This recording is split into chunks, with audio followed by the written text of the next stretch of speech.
Yeah. It's your boy Crypto Blood. Welcome to another episode of My Two Satoshis. It is May 5th, 2018. It's Saturday. That's funny because, again, I'm not picking these songs. I'm just playing them in the order they are sent. And this was from over a month ago. Shout out to my man XY. He wanted me to play that De La Soul roller skating jam named Saturday. And we got my man Richie Rones. He wanted me to play some Dage Loaf. He was trying to sneak diss me there, talking about I ain't real, man. I'm the realest nigga in this crypto game. What you talking about, boy? Want to give a shout out to him. He wanted me to play some Dage Loaf. Be real.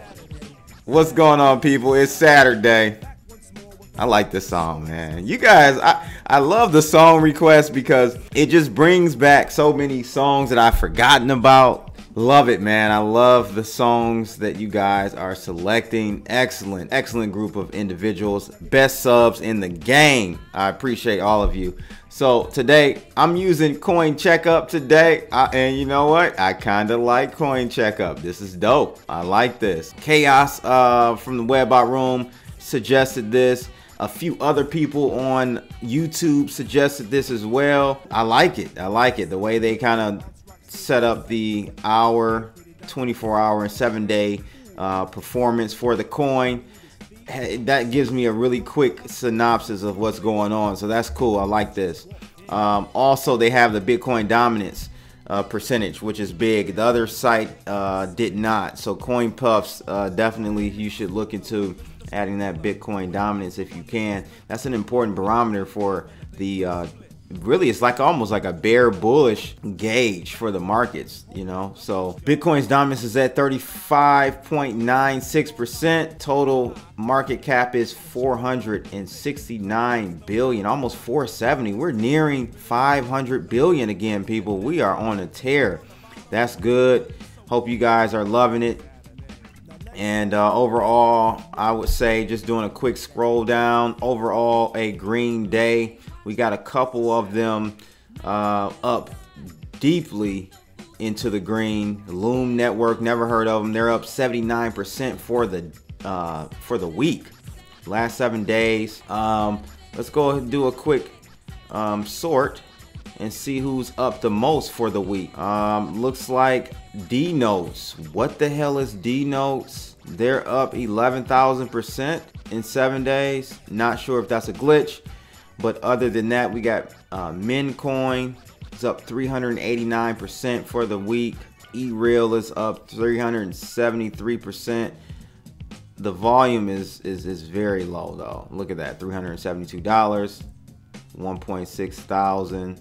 So these are low volume. I wouldn't take these too seriously, but as you come down further, Guaranteed, I don't know what that is, but they've got $1 million in volume and they're up 276% in 7 days. I like this, man. I really do. I like this site so far. But yeah, looking good, man. Overall looking good. Let's take a quick look at the charts. So we took out that level I was talking about, guys. So that's a very bullish move. And to be honest with you, we are right at this level right now. So we may get up to 10,200, but 10,000 is a critical area. And we're kind of like right there. On some exchanges, we actually did hit 10K. I'm looking at this on Bitstamps. So 10,000 is a big psychological hold number. For those who trade, for those who don't trade, a psychological hold number would be something like 10,000, where it's, you know, a whole number and there's a lot of zeros, or 5,000 or 1,000.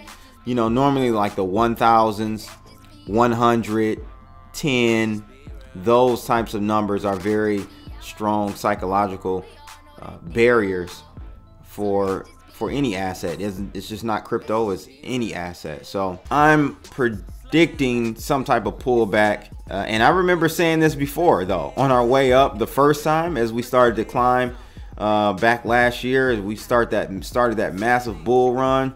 I was like, yeah, I see a pullback in Bitcoin at 10,000, you know, and it just blew right through it.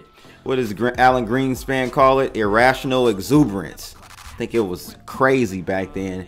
I think this time is a more sane move up. So that's why I'm saying 10,000, roughly around 10,000, give or take a couple $100. We should see a little pullback at that point. I could be wrong. I've been wrong before, so don't take my word.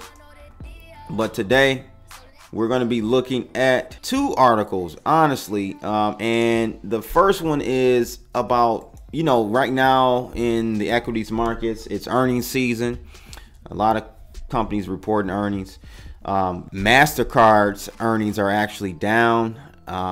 And we're going to take a look at an article that's talking about possibly why, and it's crypto related.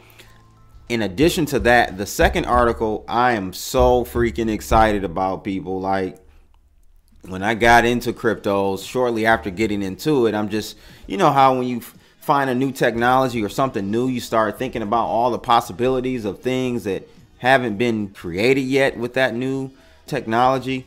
So I would always think about how could one create a physical note, a physical form for Bitcoin. You know, back then you had those gold coins that represented Bitcoin, and on the back you could scratch off and see the private key. Not very useful in real life, right?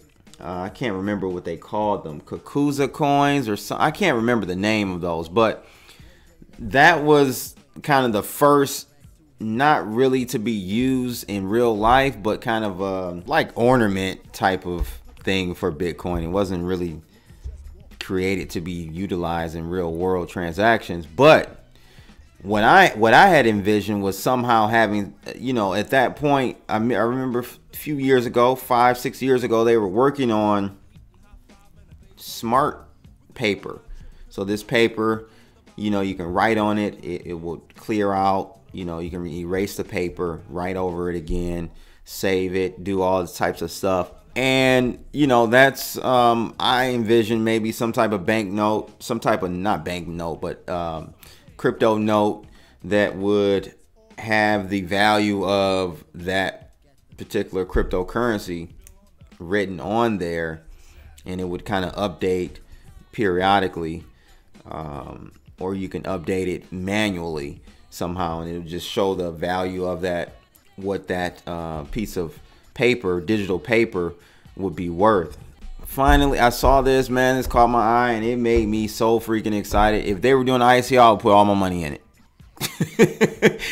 This company is doing something very similar. We'll take a look at that. But first, let's take a look at the first article, because honestly, I think the second one ties into how these legacy companies like Mastercard, Visa, American Express, if they don't adapt quickly, they're gonna be out. They're gonna be out the game, like totally. So this article is out of Crypto Briefing. Says here, Mastercard pays the price as banks refuse crypto buys. So it says Bitcoin is big money for credit card companies, or so Mastercard seems to think. In its earnings call this week, the world's second largest credit card issuer admitted that its quarterly growth was lower than expected due to the drop in cryptocurrency purchases. Mastercard's cross-border trades grew by 19% in the first 3 months of the year, to 2 percentage points less than last quarter. This shortfall is due to recent drop-off in crypto wallet funding, Mastercard CFO said on the earnings call. Although the drop was comparatively minor, it was large enough to raise some eyebrows. Goes on to say here, JP Morgan, Citigroup, and Bank of America were among the institutions which prohibited their customers from buying cryptocurrencies, CNBC reports. Although the bank cited violations or volatility and credit risk to justify the restriction, the crypto community regarded the ban as a warning shot from the world of traditional finance. Yeah, absolutely, it was a warning shot, because not only did they ban credit card purchases, they also banned debit card purchases of cryptocurrencies, which is, in theory, we all know it's not, but in theory, that's the customer's money. that they're using, not the bank's money. But I'll tell you what really that is. That's them wanting to mitigate and slow down any exits from fiat into crypto, because you got to remember that money that we put into banks is an asset and a liability to those banks. So if we're withdrawing all that money, you know, purchasing stuff and not putting it back in, their deposits, their demand deposits are going lower, are going down. So I think that's one aspect to why they wanted to stop that. So I'll leave a link to this, but yeah, you know, there you have it. You have Mastercard having a hit in their earnings because of these banks banning individuals who have Mastercards to purchase, not only Mastercard but Visa too. But that affected Mastercard directly, and you know this is going to be an issue. So I say that the second article has some relation to this, is because we have a startup here, and I'll bring the article up, that's creating smart banknotes. They're launching in Singapore. This is huge, people. This is huge. I'm telling you. Mark my words. So it says here, Bitcoin smart banknotes launched in Singapore. A digital asset smart banknote manufacturer has launched Bitcoin banknotes at a store in Singapore, designed to make owning and circulating cryptocurrencies as easy as using paper money. They are currently available in denominations of 0.01 and 0.05 Bitcoin. Bitcoin banknotes debut in Singapore. Digital asset banknote manufacturer Tangem announced the launch of a smart Bitcoin banknotes at the Mega Fash Suntec City store in Singapore on Thursday.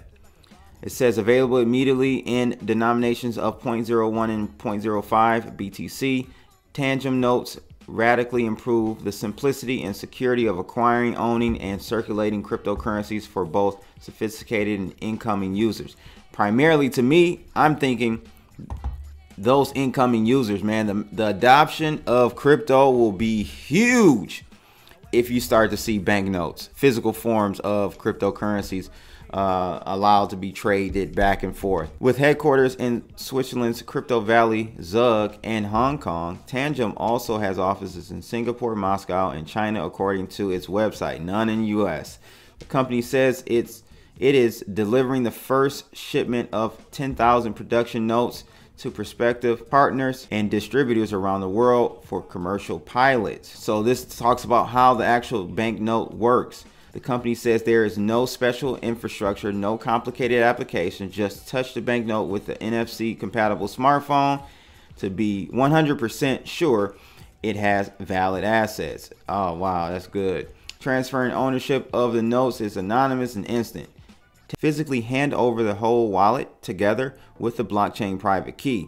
No transaction fees, no need to await confirmation from the blockchain. Moreover, the company says that its banknotes are equipped with high-grade EAL6 Plus protection for all cryptocurrencies. Irrevertible private keys prohibit replication of wallet and its assets. Yo, people, this is huge. Let me know your thoughts on this article. And also, Mastercard taking a hit in their earnings because of the drop off in crypto purchases, basically because of a lot of the big banks denying their users, their customers, the ability to purchase cryptocurrencies. Let me know your thoughts on both of those articles. Me personally, that second article is huge. That's going to be big. It's going to be competition. They're not going to be the only ones, but I'm assuming there are going to be other competitors in that physical banknote or crypto note. I want to call it crypto notes. That's going to be huge, and that's going to really speed up adoption of this crypto stuff. So finally, the rappers can bring out, make it rain and do all that tomfoolery stuff on camera with some crypto. It's your boy Crypto Blood. That's my 2 Satoshis for today. Make sure you like and subscribe, and that's it. I'm out. Holla.